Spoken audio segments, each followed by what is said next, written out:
नमो रियंदानम नमो सिद्धानम नमो हरियाणम नमो नेश्वरानम एसो पंचकारो सदा मंगलम मंगलम भगवान वीर मंगलम गौतम प्रभु मंगलम स्तुतिभद्राध्याय जैनधर्मोस्तु मंगलम सर्वानिष्टविनाशाय सर्वाभिष्टार्थदायिने सर्वलब्धविदानाय गौतम स्वामिने नमः। अज्ञानातिमिरान्धानां ज्ञानाञ्जनशलाकया नेत्रमुन्मीलितं येन तस्मै श्रीगुरवे नमः। अपने मित्र के घर एक लड़का गया और सुबह सुबह उसने मित्र के साथ गाड़ी में बाहर जाने का प्रोग्राम बना लिया। गाड़ी गैरेज में थी और मित्र गैरेज से बाहर खड़ा था। अपना मित्र गैरेज के अंदर गया, स्टीयरिंग व्हील पर बैठा और गाड़ी को जिस ढंग से उसने बाहर निकाला वो देख कर के हैरान हो गया, क्योंकि उनका खुद का अनुभव ऐसा था, जब भी गाड़ी को गैरेज में से बाहर निकलता था तब पहले गाड़ी को रिवर्स में ले जाना पड़ता था और फिर वो गाड़ी गैरेज से बाहर निकलती थी। ये मित्र ने गाड़ी को रिवर्स में ले जाने का प्रयास ही नहीं किया और सीधी गाड़ी बाहर निकाली। तब उसने पूछा मित्र को, दोस्त और तो और बात, तेरी कई बात मुझे मिस्ट्री जैसी लगती ही है, क्योंकि बिल्कुल तू अलग तरीके का आदमी है। आज भी देखा कि गैरेज से गाड़ी बाहर निकालने के पहले तूने गाड़ी रिवर्स में न लेकर के सीधी शुरू कर दी, कोई कारण बताएगा? और चेहरे के मुस्कान के साथ वो मित्र ने अपने मित्र से कहा कि बात तेरी सही है, गाड़ी मैंने रिवर्स में न लेकर के सीधी इसलिए शुरू की कि मैं कभी दिन की शुरुआत रिवर्स में जाकर के नहीं करना चाहता हूँ। दिन की शुरुआत हम आगे से ही करेंगे, रिवर्स में नहीं जाएंगे।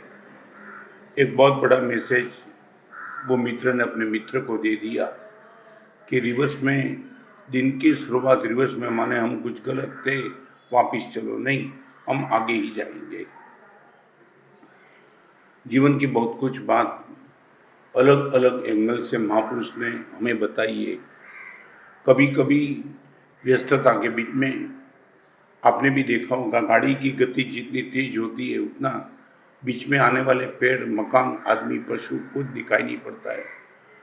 टॉप गियर में गाड़ी चलती है तब आजू बाजू में कोई नहीं दिखाई पड़ता है। सबको दिखने के लिए गाड़ी की गति थोड़ी कम होनी चाहिए।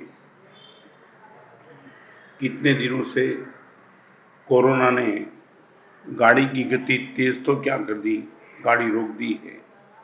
तेज गति तो समझ में आती है, मंद गति भी समझ में आती है, मगर गाड़ी अपनी जगह पे रुकी है। लॉकडाउन है, शायद थोड़ा लॉकडाउन खुल रहा है, रेड जोन, ऑरेंज जोन और ग्रीन जोन के हिसाब से केंद्र की ओर से कोई छूट मिल रही है। खैर, वो अपनी जगह पे है। मगर मैं बात करना चाहता हूँ, यदि कोरोना जब तक चलेगा तब तक चलेगा, मगर हम 3 प्रयास कर सकते हैं। आज तक शायद हमने वो प्रयास, वो प्रयोग, वो प्रयत्न शायद अभी तक किया नहीं होगा। आप थोड़ा वो प्रयास करेंगे। Number 1, appointment with God. एक बात मैं बताना चाहता हूँ, कई लोगों के मन में ये है, यदि परमात्मा होते ये कोरोना आता ही क्यों? अचिंत्य शक्ति संपन्न परमात्मा ये कोरोना को भगा क्यों नहीं देते, आने क्यों देते थे? मैं परमात्मा को मानना न मानना अपनी जगह की बात, मगर मैं एक लॉजिक आपको देना चाहता हूँ। अपने पास पानी से भरा हुआ कुआं होता है, इनकार ये नहीं है कि कभी आग लगेगी ही नहीं। पानी का कुआं भरा होने के बावजूद भी आग लग सकती है, मगर पानी जब अपने पास होता है तब आग को बुझाने की क्षमता हमारे पास आ जाती है। एक मानसिक फीलिंग्स रहता है, आग भले ही लगी मगर पानी तो हमारे पास है। आपके साथ बम्बई का 1 नंबर का पुलिस कमिश्नर यदि आपके साथ हो, इनकार ये तो नहीं ना कि कोई गुंडा नहीं आएगा रास्ते में।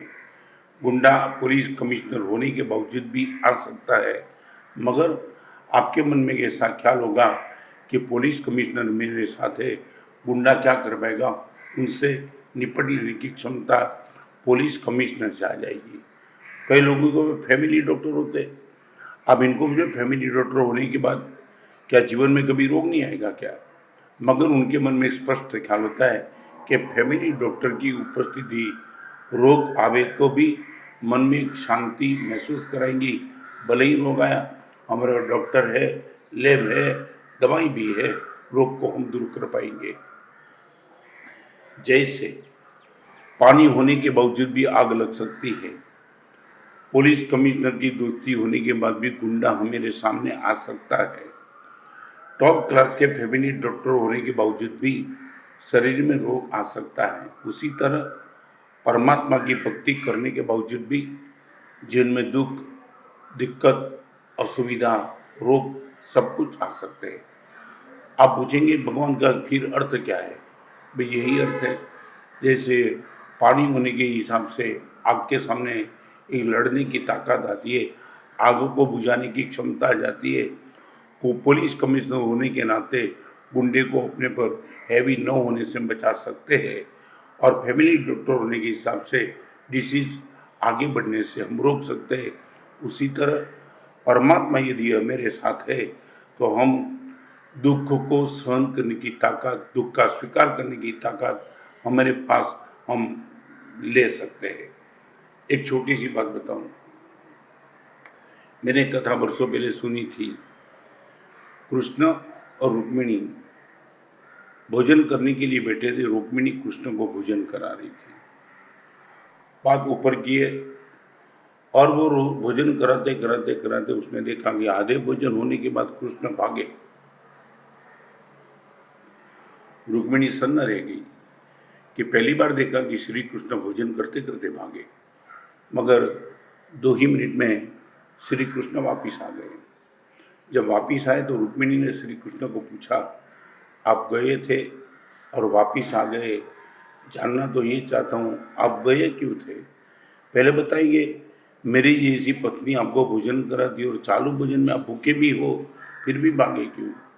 तब कृष्ण ने रुक्मिणी को कहा कि इसलिए मैं भागा, एक मेरा भक्त था, वो रास्ते पे चलता था, लोग इनको गाली दे रहे थे, लोग इनकी बदतमीजी कर रहे थे, लोग इनका अपमान कर रहे थे। वो तो श्री कृष्ण शरणम मम, श्री कृष्ण शरणम मम, श्री कृष्ण शरणम मम, वो आवाज़ करते करते करते चले जाता था। इसलिए मैं भागा। क्यों? मगर मैं इसलिए भागा कि वो खुद की रक्षा नहीं कर रहा था। जो खुद की रक्षा नहीं करता उनकी रक्षा करने की जिम्मेदारी मेरी है। लोग गाली देते थे, वो तो मज़े से चलता था, मज़े से चलता होता तो भी नहीं जाता, उनके मुंह में मेरा नाम था, तो लगा कि मेरी रिस्पॉन्सिबिलिटी है, और इसलिए मैं भागा।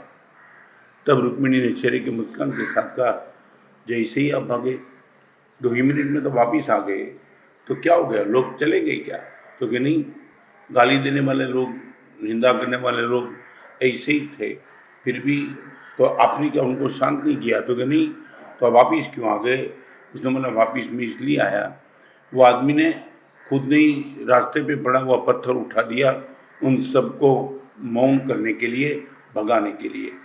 तो मैंने सोचा, खुद की रक्षा जो खुद करने के लिए सोचता है उनकी रक्षा मैं कभी नहीं करता हूँ। मैं पहले इसलिए भागा था कि खुद की रक्षा वो खुद नहीं कर रहा था, अभी उसने खुद ने पत्थर उठा लिया, फिर बीच में मीडिएटर होने की मुझे जरूरत नहीं थी, मैं सीधा वापिस आ गया। कभी कभी हमारे मन में ये भाव आता है, रुक्मिणी श्री कृष्ण की बात सुनकर के चेहरे पे मुस्कान आ गई और इतना कहा, रुक्मिणी मैं तुझे बताऊं, अन्यथा शरणम नास्ति त्वमेव शरणम मम, जिसी की कोई शरण न हो उनकी शरण में बन जाता हूँ।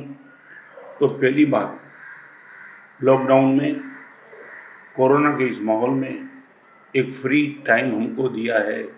आज 2 मिनट के लिए, 5 मिनट के लिए, 10 मिनट के लिए एक बार अपॉइंटमेंट विथ गॉड, प्रभु से, इनविजिबल फोर्स से एक बार 5 मिनट के लिए भी अपॉइंटमेंट ले लो। भगवान, मैंने तुझे देखा तो नहीं है।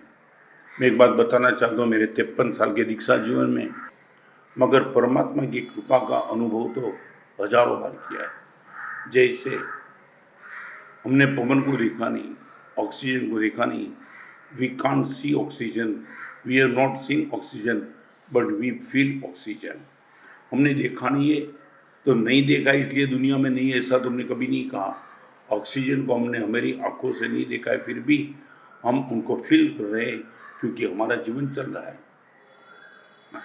53 साल के रिक्शा जीवन में कई ऐसे प्रसंग आ गए जहाँ लगता था कि बचने का कोई चांस नहीं है, वहाँ कोई इनविजिबल फोर्स ने आके बचा दिया। मैं मेरी ओर से मानता हूँ वही इनविजिबल फोर्स परमात्मा का है। We can't see God but we feel God.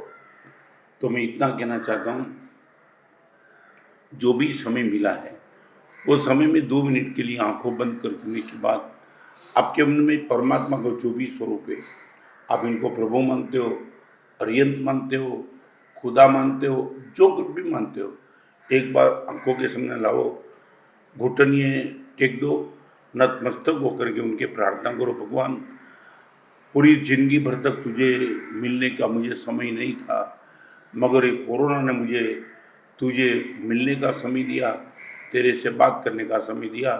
भगवान आज तेरे सामने नतमस्तक हूँ, तेरा आभार मानता हूँ, इतने साल तक तूने मेरा जीवन चलाया। Number 1, appointment with God. Second, appointment with conscious. हमने मेरे मन के साथ बहुत मुलाकात ले ली। मन ने वही बता दिया कि पैसा चाहिए, मन ने वो बता दिया प्रसिद्धि चाहिए, मन ने वो बता दिया प्रशंसा चाहिए, और हम भागते चले। टारगेट क्या था, गोल क्या था, हमें मालूम ही नहीं था। आगे वाला भागा, पीछे वाला भागा, ऊपर वाला भागा, नीचे वाला भागा, और हम भी भागते चले। एंडलेस भागना था हमारा। मैं आपको बताना चाहता हूँ, एक बार कॉन्शियस से बात कर लो, और यदि कॉन्शियस से बात करना है तो आपकी आंखों के सामने एक बार वो कुत्ते को लेके आओ जो कुत्ता हाईवे पर भागता है। हम भी तो वीआर करते जाते हैं, गाड़ी तेज गति में second gear, third gear, fourth gear में, टॉप गियर में गाड़ी भागती है, और रास्ते पे खड़ा हुआ कुत्ता भागता है, वही गाड़ी के पीछे भागता है। भागने के बाद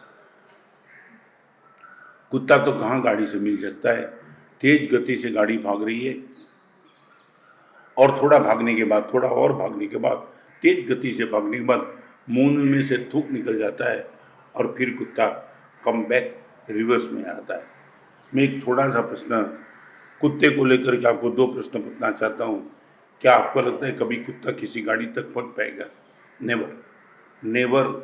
कोई कुत्ता आज तक किसी गाड़ी तक नहीं पहुँच पाया, क्योंकि कुत्ता की मर्यादाएं, गाड़ी तो भागती रहती है। 1, ये प्रश्न का जवाब ये है, चाहे कुत्ता कितना भी भागे, गाड़ी तक पहुंचने वाला नहीं है। और नंबर 2, गाड़ी तक पहुंच भी गया तो भी कुत्ता कुत्ता ही रहेगा, गाड़ी का मालिक तो कभी नहीं बन पाएगा। चाहे कुत्ता गाड़ी तक पहुंच भी गया, ड्राइवर ने गाड़ी रुका भी दी, मगर कुत्ता कुत्ता ही रहेगा, गाड़ी का मालिक तो कभी नहीं बन पाएगा। Appointment with conscious. 30 साल, 40 साल, 50 साल में भी पॉसिबल आप भागते चले। गांव में से शहर में आए तब आपके पास करीबन लाख रुपया था, आज करीबन 100 करोड़ हो गया। बहुत भागे आप, बहुत भागे, बहुत भागे। कुत्ते की गति से आप भागे, आप थक गए। और अभी यदि आपको एक बार कॉन्शियस के साथ बात करने का मौका मिले तो आप पूछ लो अपने आप को कि आपने क्या पाया। 100 करोड़ मालिक होने के बाद आपने क्या पाया? हाथ रख करके बता दो कि जब बहुत छोटे थे तब आपके पास जो शांति थी मन की, वो शांति क्या अभी बची है क्या? नंबर 2, आपके पास जो हैप्पीनेस थी वो 100 करोड़ के मालिक बनने के बाद, ये भागने के बाद आपके पास बची है क्या? Number 1 peace, second happiness, and third love. आप जिन जिन छोटे आदमी को भी, रास्ते में मिलने वाले छोटे आदमी के साथ भी तुम स्माइल कर सकते थे, एक वॉचमैन को मिल सकते थे, आपकी गली के कोने पे रहने वाला एक सफाई कामदार के साथ भी तुम कभी खड़े रहते थे। आपकी शहरी में रहने वाले कुत्ते को प्यार से तुम बुला सकते थे, उनको रोटी भी तुम दे सकते थे, चींटी के पास जाकर के आटा भी डाल सकते थे। 100 करोड़ के मालिक बनने के बाद आपको लगता है कि ये कुछ आपने बचा दिया है? सच, यदि आपका आपके कॉन्शियस के साथ मीटिंग होगी और दिल यदि आपके पास होगा तो आपकी आंख में से आंसू निकल जाएंगे। भगवान पदार्थ के क्षेत्र में तो बहुत आगे निकल गया, मगर हैप्पीनेस, पीस एंड लव, तीनों क्षेत्र में सोचा नहीं था उनकी भयंकर क्राइसिस आ गई। कुत्ता गाड़ी तक पहुंच भी गया, मगर कुत्ता कभी गाड़ी का मालिक नहीं बन पाया। 100 करोड़ के टारगेट पे तुम पहुंच तो गए, मगर शांति, प्रेम और प्रसन्नता की अनुभूति तुमने गंवा दी। मैं रिपीट करना चाहता हूँ, ये कोरोना ने अपॉइंटमेंट करने का एक बहुत बड़ा चांस दिया है। If you are sincere, number 1 appointment with God, second appointment with conscious. Mind की बात नहीं करना चाहता हूँ, माइंड और कॉन्शियस में बहुत फर्क है। भागने की बात करें वो माइंड है, रुकने की बात करें वो कॉन्शियस है। एक बार आपके कॉन्शियस के साथ रात को सोने के पहले 5 मिनट कमरा बंद करके सबको दूर करके एक बार हिसाब किताब कर लेना, और फिर आपको लगे कि कहीं चूक रहे हैं तो लॉकडाउन जब भी खड़ा हो जाए बाहर आ जाओ, फिर रफ्तार वही पकड़ ले तो मेरे जीवन की। तब गॉड के साथ अपॉइंटमेंट, कॉन्शियस के साथ की हुई अपॉइंटमेंट को आंखों के सामने रख करके जीवन की शैली बदलने का एक प्रयास कर देना। और नंबर 3 अपॉइंटमेंट विथ फैमिली। खैर, साथ में रहना अलग बात है और जुड़े रहना अलग बात है। परिवार में साथ तो रहते हैं, मगर एक दूसरे से कनेक्ट कितने हैं वो लाख रुपए का प्रश्न है। पहली बार आपको सिर्फ और सिर्फ आपकी फैमिली के साथ रहने का मौका मिला है। मैं क्यों बोलता हूँ, एक बहन ने अपनी सखी को फ़ोन करके कहा कि 15 दिन से इंटरनेट बंद था। कौन सुनने वाली ने पूछा कि इंटरनेट बंद था तो तूने किया क्या? बिना इंटरनेट तो अभी बिना ऑक्सीजन जैसा शरीर नहीं चलता है, ऐसा बिना इंटरनेट हमारा जीवन नहीं चलता है, तूने किया क्या? और वो बहन ने जवाब दिया कि पहली बार पता चला कि मेरे पड़ोस में रहने वाले बहुत अच्छे लोग हैं, पहली बार पता चला। इंटरनेट बंद हुआ तो पता चला, आजू बाजू में गए, आजू बाजू में सबके घर गए तब पता चला कि सब तो इतने अच्छे लोग हैं। इंटरनेट बंद होने के बाद पता चला कि हमारे पड़ोस में रहने वाले सब भले लोग हैं, अच्छे लोग हैं, गुड लोग हैं। मैं ये कहना चाहता हूँ, हमने कभी अपनी फैमिली मेम्बर के साथ करीबन करीबन ऐसा मिलने का, दिल से मिलने का शायद टाइम भी नहीं मिला और हमने प्रयास भी नहीं किया। यदि आपको लगे तो फैमिली को आपकी ओर से एक पेपर दे दो और सिर्फ एक ही प्रश्न का जवाब उनसे मांग लो कि तुम्हारे से मैं कितना खुश हूँ, वो तो मैं बयान नहीं कर सकता हूँ।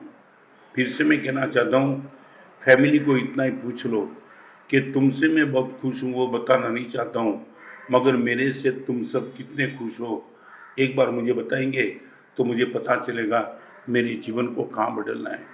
मैं एक बात बताना चाहता हूँ, मैं बारडोली में था चातुर्मास 2 साल के पहले। एक भाई मुझे मिलने के लिए, हमारा साहब कमाल हो गया। बोला क्या हुआ? हमारा साहब 15 साल से अमेरिका रहता हूँ, और जब भी मैरिज की एनिवर्सरी आती है हमारा साहब एक बहुत बड़ा प्रोग्राम बनाते हैं। हम, मैं और मेरी पत्नी बाहर घूमने के लिए निकल जाते हैं, करीबन अच्छा खर्च करके मज़ा लेकर के आते हैं। इस टाइम मेरी पत्नी ने मुझे बता दिया था कि मैरिज एनिवर्सरी में हम बाहर तो जाएंगे, मगर आप तय नहीं करेंगे, मैं ही तय करूँगा क्या करना है आपको। मैंने बोला अमेरिका है, प्लानिंग पहले से बनाना पड़ेगा, होटल में कहाँ ठहरना है, कहाँ जाना है, सब कुछ आपको कोई दिक्कत ना आ जाए ऐसा प्लानिंग मेरे पास है। आप कुछ प्रोग्राम नहीं बनाएंगे, प्रोग्राम मैं ही बनाऊंगी। वो भाई ने मुझे बारडोली में आकर के बता दिया, हमारा साहब 3 दिन के मेरे हाथ में एक टिकट दे दी और मैंने टिकट देखी तो पता चला टिकट इंडिया की थी, बाय प्लेन। और मैंने पूछा ये क्या है, वो भी टिकट सिंगल थी। उसने बोला बस यही आपके लिए मैंने प्रोग्राम बनाया है, 15 साल की हमारी मैरिज एनिवर्सरी में आज पहली बार मैंने ये प्रोग्राम बनाया। मगर क्या है, क्या तू करना क्या चाहती है, मुझे मैसेज क्या देना चाहती है, मुझे इंडिया जाके करना क्या है।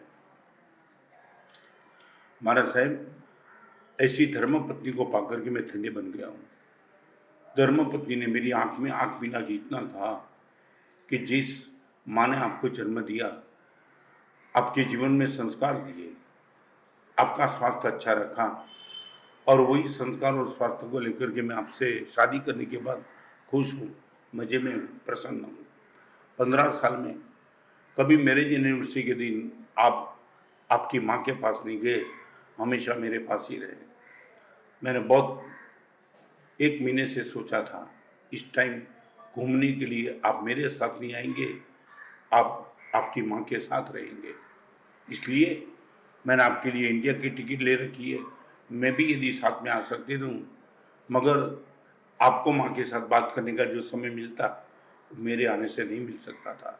इसलिए आप भारत जाओ, आपकी माता बारडोली में रहती है, आप इनको मिल लो, 15 दिन तक मारो फिर आओ, यही हमारी मैरिज एनिवर्सरी की मजा होगी। महाराज साहब, मैं कल रात को आया, बम्बई से बारडोली आया, रात को 12 बजे घर पे आया। माँ को बताया भी नहीं था कि मैं आ रहा हूँ, और जैसे दरवाज़ा खटखटाया, सोचा भी नहीं था माँ ने, और माँ ने दरवाज़ा खोला, और दरवाज़ा खोला और मुझे देखा। हैरान, एक माँ तो गुरुदेव माँ ही रहती है, एकदम दौड़ के चिपक करके मुझे रोने लगी, बेटा तू कैसे है, तूने बताया भी नहीं, क्या कोई दिक्कत तो नहीं है। महाराज साहब, माँ को मैं क्या बताऊँ, उसी टाइम दरवाजे पास ही खड़ा रह करके माँ ने बता दिया, माँ आज मैं तेरे सामने उपस्थित हूँ, credit goes to your wife. मेरी पत्नी को, ये मेरी पत्नी ने मेरे पास ये प्लानिंग बता दिया था कि हर साल तो आप मेरे साथ रहते हो, एक बार माँ के साथ रहो। और गुरुदेव, माँ की आंख में जो हर्ष के आंसू देखे, माँ को देख करके मैं आनंदित हो गया, मगर लगा मेरी पत्नी ने आज कमाल कर दिया है। आई वुड लाइक टू से टू यू ऑल, ये कोरोना के माहौल में appointment with God, appointment with conscious and appointment with family members, यदि हो सके हम उन सभी के साथ हमारी मीटिंग कर ले, प्रभु से शुरू कर दे, कॉन्शियस से बीच में आ जाए, वो शिखर, ये हिंगराज काहड़ा और फैमिली मेंबर तलेटी, 3 appointment with God, appointment with conscious and appointment with family. मैं दावा के साथ कहना चाहता हूँ, एक बार दिल से हमारी मीटिंग मुलाकात यदि हो जाएंगी इन सब से, तो लॉकडाउन निकलने के बाद वही रफ्तार हमारी शुरू होने के बाद भी हम ये मुलाकात को कभी नहीं भूल पाएंगे, क्योंकि ये मुलाकात कोई निजी स्वार्थ के लिए नहीं थी, हृदय का हृदय से मिलन था, अंतर का अंतर से मिलन था, दिल का दिल से मिलन था।